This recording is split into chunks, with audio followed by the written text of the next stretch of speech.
Hey guys, I am going to try and get this one in one take today. So we're just going to kind of power through this. So this instruction is for an animal pinch pot. Now, every session we do one pinch pot, one coil pot, and one slab piece, which is our flat work. So this is our pinch pot for this session. Very, very simple, same pinch pot instructions will apply. We're just going to do something different with this by putting a little animal face on it and then a little animal tail on it. So I have all of my materials here. This is everything that your students will need. We have our mat. I've taped mine down just because it drives me bonkers when it moves around. I have a little thing of water, my wet paper towels. The example that you'll be showing the kids, of course, the one that you show will be glazed and nice and pretty. Our little ball of clay, everyone gets the same size. Pencil, this is really the only tool that we need. And then our lesson plan. So on the back of our lesson plan, we have the little drawings here, these paintings. I have a picture of the artist just so the kids can see what the artist looks like. This particular one is Dominique Salm. So I'll just show you right here as I'm reading over this will be the little art history lesson, and you can just read all of this word by word. And most of you, once you've done this one time with the students, you really won't even need this again. But if you forget or you really want to know what the kind of keywords are that the students respond well to, they're all in here, so you can just read it word for word. So our art history lesson, while you're holding this like this, the kids will be able to look at the back, they'll see all the pictures, and you'll just be reading this. So our history lesson is Dominique Salm is a current artist from the UK, meaning that she's not dead, she's still relevant. She paints realistic images of wildlife, capturing the humor traits of the animal behaviors. She has won many awards for her funny work. And I say funny because, look, this is just a bunch of zebra butts. The kids are going to go ballistic for that. That's hilarious. These little ostrich faces, so funny. She's a very cool artist, so I'm excited to be able to bring her into this. So I'm going to just set this aside right here. I am still reading it word for word for you guys as we go through this, and then I'll add some kind of extra stuff in there. So step 1, set aside some of your clays to use later, about the size of a ping pong ball. I try and add that amount so that the kids know. Most of the kids know how big a ping pong ball is. If you find a word or an object that's this size that's a little bit better to describe it, go ahead and use it. You can change these words, to whatever you want. It's going to be about a third of your clay, basically. Roll the rest of your clay ball into a smooth ball with your hands. Don't use the table or it will become a diamond. Now, this is important because your students inevitably will go like this, and then it becomes this weird little kind of diamond UFO shape. So that's not super helpful for making this. We want to use the palms of our hand. And it doesn't matter if your ball is not perfectly, like I'm trying to make a diamond in my hand. Come on, clay. It doesn't matter if your ball is perfectly round or not, because we're going to just stick our thumb in it anyways. Step 2, push your thumb into the center of the clay ball. The thumb should be in far enough so that the clay ball doesn't fall off your thumb, but not so far that you poke through the ball, creating a donut. We are not making donut pinch pots. We are making a regular pinch pot. So we don't want their thumbs to go all the way through. If their thumb does go all the way through, just ball it up and start over again. No big deal. So that's perfect right there. With your thumb still inside the ball, pinch and squeeze your thumb and other fingers, use your other fingers, together while thinning the walls of your pot. Rotate while pinching until the end of your pot are uniform with the bottom of your pot. So you want to make sure that the walls of your pot are pretty similar in size. You don't want to have one really fat side and one really thin side. So something that is very, very important with the pinch pots is a lot of times the bottoms will end up being very thick and very heavy. And if you remember, one of the things that can happen in pottery is our clay can explode when it goes into the kiln. And one of the reasons that happens is because your clay is too thick. The other reason that that happens is because there are air bubbles trapped inside of here. That's a little less common, but that does happen if a kid makes their entire piece, doesn't like it, balls it all back up, and then it traps a whole bunch of little air bubbles inside of here. But for our pinch pots, what we're mostly worried about is the bottoms being too thick.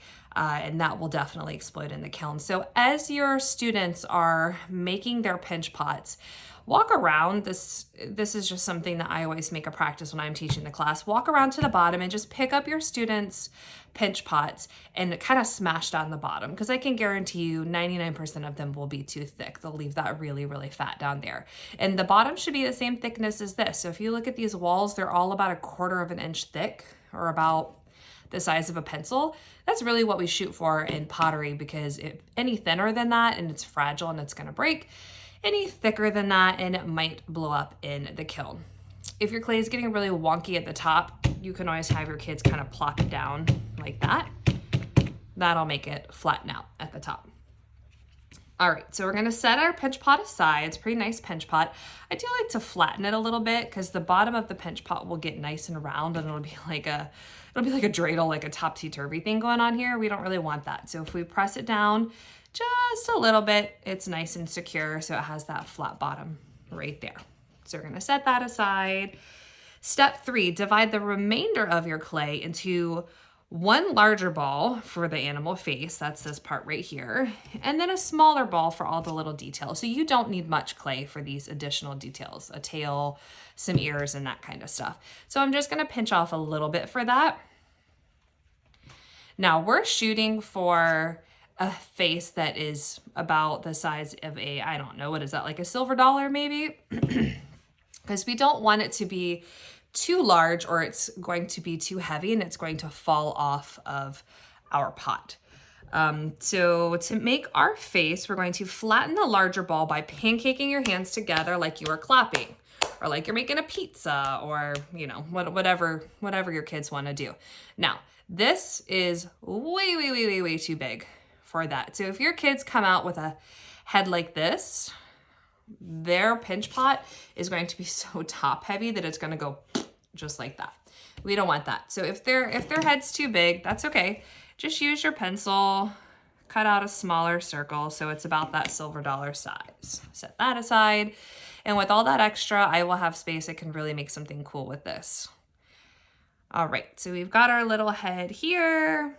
We're gonna use all of the remaining clay right here to make our eyes, our nose, our mouth. Here's what's important. We don't want to add anything that's long and thin and delicate. Remember, when we're making clay, that we want shorter, stumpy, and we always want it to be attached to the piece. So this is the tail of the cat. Instead of putting the tail straight out like this, that's going to snap off. It's attached to the wall. So your students are welcome to do as many tails, or they can put little legs on here. Whatever it is that they want to put on it, it's fine. But if they don't want it to snap off, it really needs to be attached to the pot, laying flat like this, instead of a tail sticking out like this, because that's definitely going to break. And that's always sad for the kiddo. So once we have our little head here, we're going to attach it to all of our little pieces. So let's go ahead and start making all of our little face stuff. The number one question that you're going to get asked for this is, how do I make the ears? Ears are really simple, but it's not something that's like common knowledge. The kids aren't thinking about it. What you want to do for literally all of these facial features is you're going to make a ball and you're going to flatten it. That's what you're going to do over and over. So that circle, that's an eye. If you want to make a nose, you're going to pinch just one part, flatten the top part, and now it's a little triangle nose. If you're making maybe a bear and you don't want a triangle nose, then we're going to make an oval. Kids are pretty good about being able to manipulate the clay into the shape that they want, so don't let them fool you saying, I can't do it, because they can. Their little fingers are very nimble. So in this case, I also need to make some ears, so that's going to be the same thing. We've got our ball, we smash it down flat, and then we're going to pinch the edge. This is just like we made with the nose, squish that down, it's a little triangle. Boom, just like that. I always tell the kids to go ahead and make both of your ears because you want to try and make sure that they're the same size. If they're not the same size, the kids can always use their pencil to cut off the excess, or they can just have one big-eared cat and, you know, one small ear, whatever they want. So once I've got my little ears, I'm gonna go ahead and add the detail before I put it on there, because once it gets onto this, it's gonna be a little bit more fragile. And the details are just gonna be a little ear line, that's all, nothing fancy. So I'm gonna go ahead and get this added to the back. Now, I don't know if you guys remember from the other pieces, or maybe you're new here, whenever we add pieces, we have a couple of important steps we like to follow. And that is we score, we slip, and we blend. Now, I know some of you have been doing clay for a long time and you are avid about the slip. If you have not done clay before, slip is a really fancy word for watered down clay. Now, when we are teaching 1,500 students a session, we cannot make the slip to send along with our teachers. We did that when we very first started and it almost killed us. So water works just as good. You can use the water. I'm going to be honest with you guys, the most important part of this process is the blending. That will be more important than the slip. But I would encourage you to teach it to your kids, because the majority of the students in the DMV already know what slipping and scoring is, and they're probably going to ask you, hey, shouldn't we do this? So a quick recap on slipping and scoring. Whenever we are adding something to clay, whenever we're adding clay together, it has muscle memory, which is the craziest thing for like something that's not alive. And when it dries, it's gonna wanna separate back out. So if I just put this on here, that's not going to stay. That's going to fall off as soon as it dries. It's gonna separate back out, and the minute the wind blows, boom, gone. So how we slip and score this is we're gonna make a little hashtag. That is our score, right? And we're basically making Velcro. This is the back of my cat head right here. We're making a little Velcro. So wherever it's going to attach, and this is kind of already marked up from what I just did earlier, so that's okay.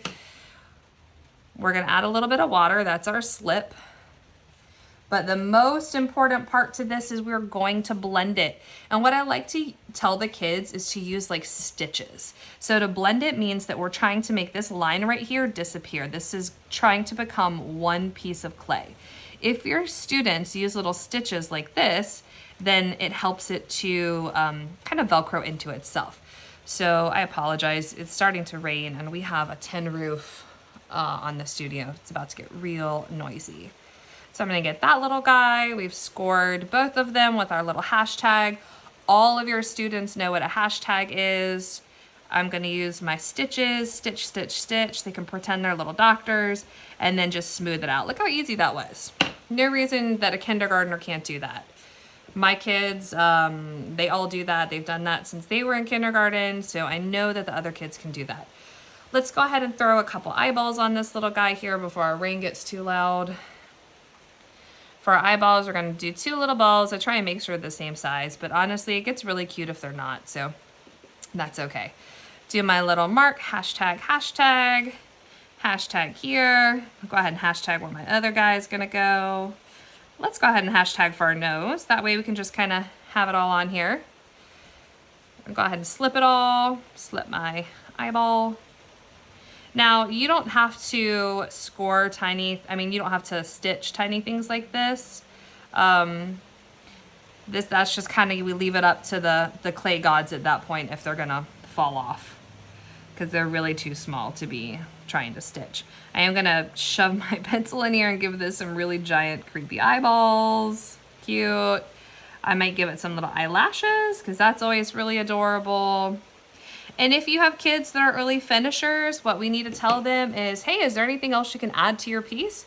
Is there any designs that you can add with your pencil? Because you could literally spend a whole day just drawing on your clay.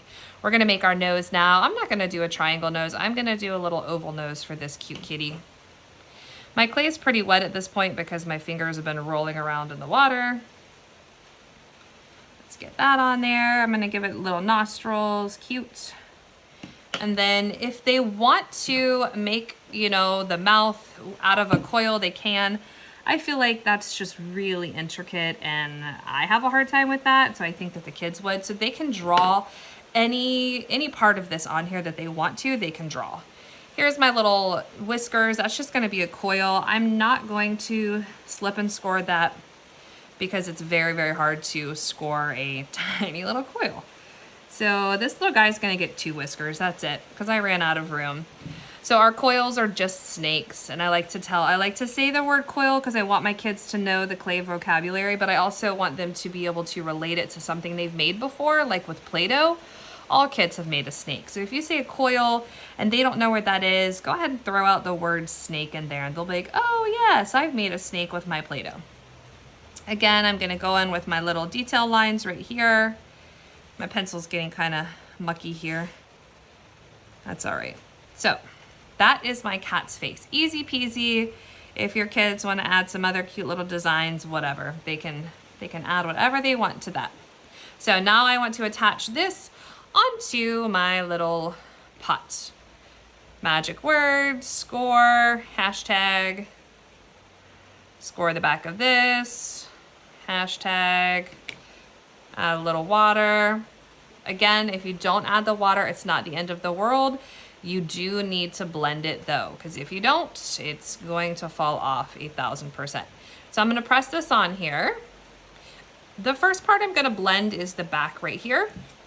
So I'm gonna stitch, stitch, stitch, stitch, stitch, stitch, stitch.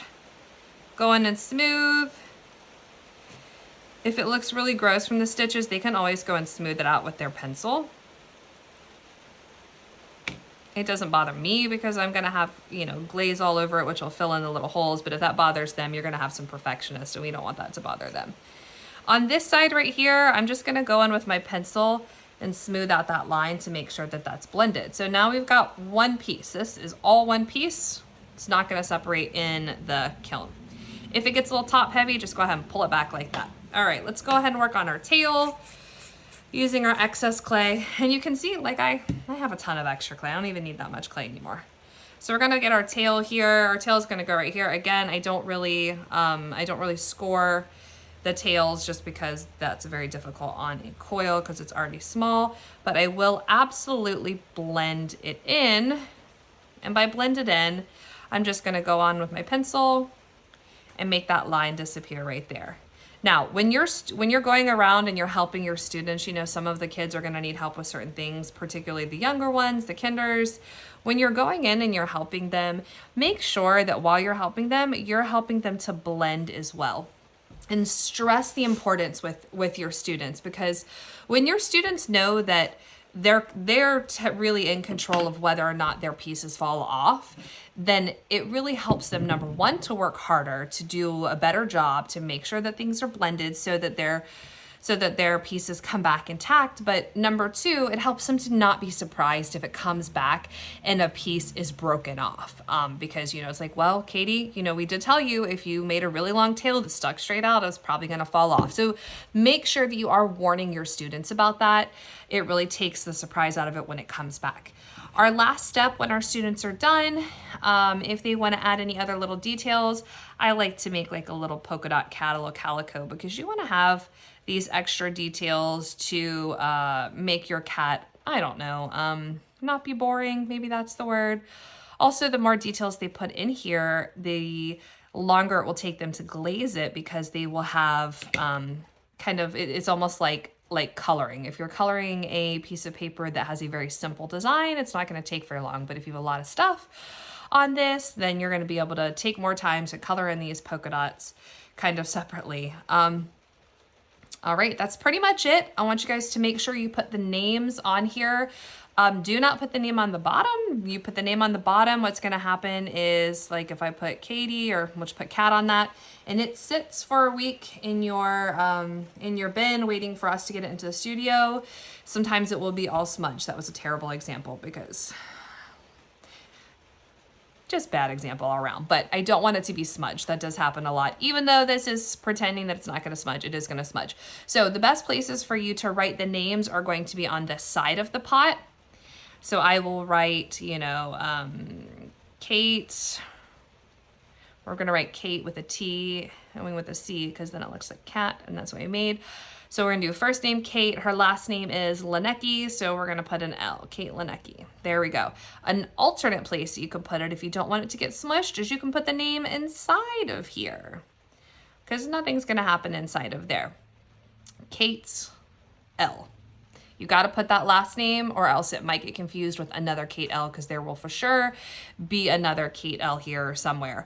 One last thing, please remember when your kids are putting these faces on here, we want to encourage the kids to do flat faces as opposed to just a ball head, because some of your students are going to try and make a head like this to stick it on. Number one, it's too heavy. It's going to fall off. Number two, this is way too thick and this is gonna blow up in the kiln, okay? So if you have a child that is just adamant about they want this particular shape, please, please, please help me to help you. You need to poke a big old hole in here. This allows for the air to get inside of here so that this doesn't blow up. So now this is not an inch thick, it's a 1/4 inch thick, because it's technically like a little pinch pot now inside of there, okay? So then they can use that, but really try and encourage them to use these flat objects instead, because that just makes for me a more structurally sound project. All right, that's it, guys. Easy peasy, right?